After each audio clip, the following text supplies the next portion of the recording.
Millions of cats. Once upon a time there was a very old man and a very old woman.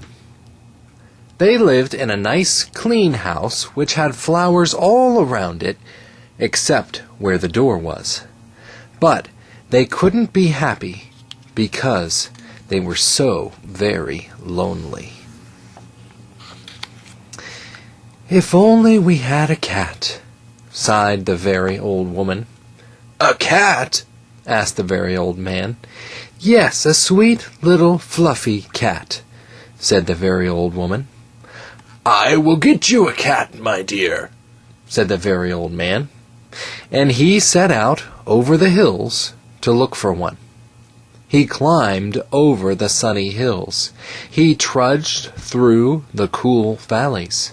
He walked a long time, and at last he came to a hill which was quite covered with cats.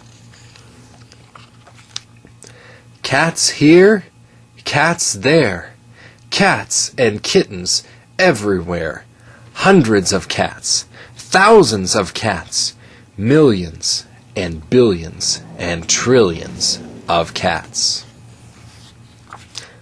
"Oh!" cried the old man joyfully. "Now I can choose the prettiest cat and take it home with me."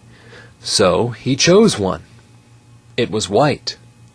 But just as he was about to leave, he saw another one all black and white, and it seemed just as pretty as the first.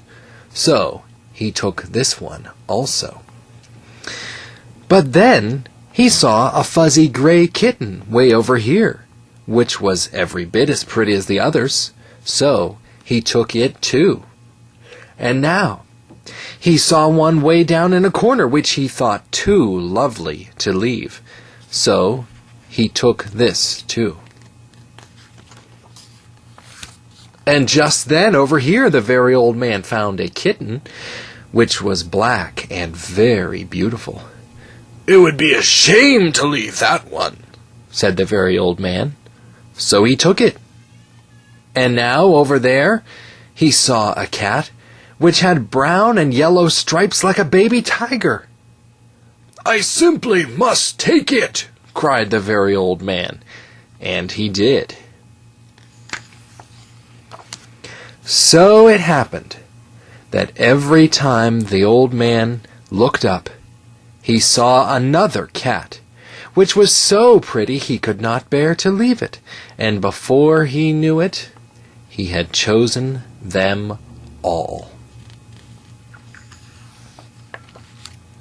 And so he went back over the sunny hills and down through the cool valleys to show all his pretty kittens to the very old woman.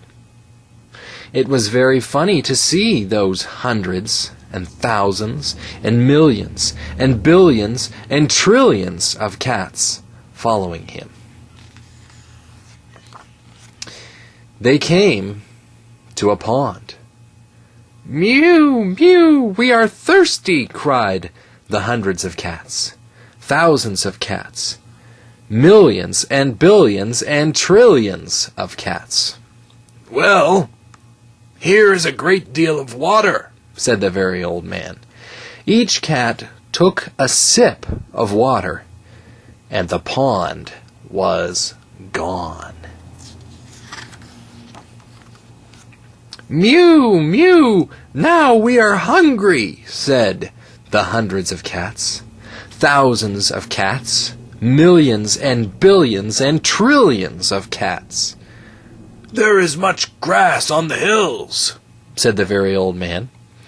Each cat ate a mouthful of grass, and not a blade was left. Pretty soon the very old woman saw them coming. "My dear," she cried, "what are you doing? I asked for one little cat, and what do I see?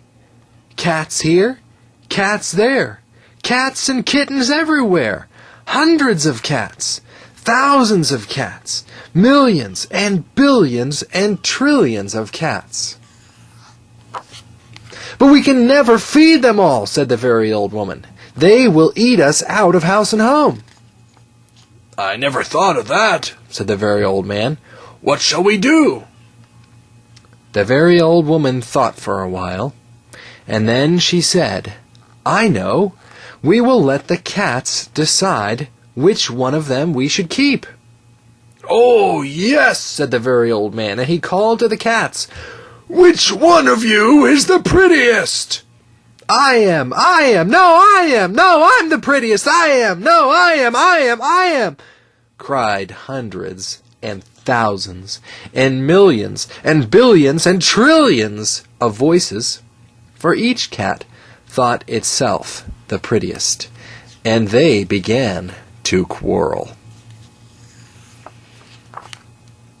They bit and scratched and clawed each other and made such a great noise that the very old man and the very old woman ran into the house as fast as they could.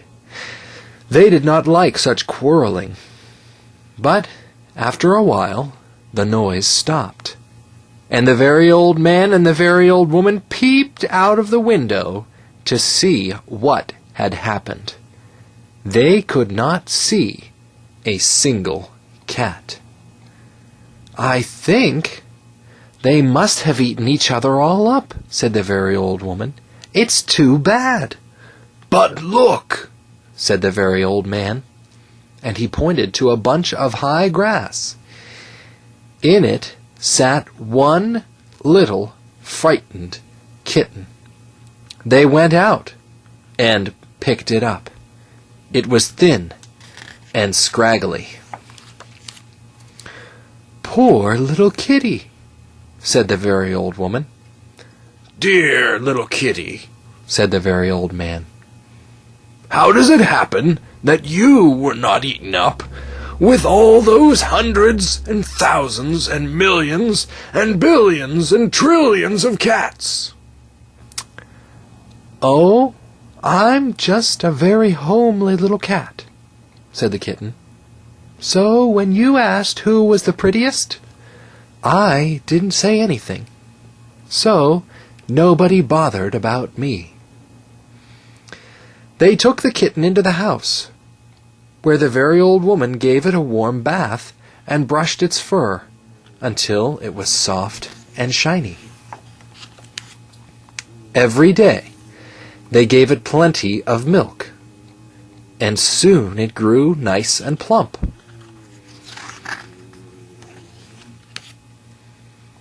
"And it is a very pretty cat after all," said the very old woman. "It's the most beautiful cat in the whole world," said the very old man. "I ought to know, for I've seen hundreds of cats, thousands of cats, millions and billions and trillions of cats, and not one was as pretty as this one." And that is the end.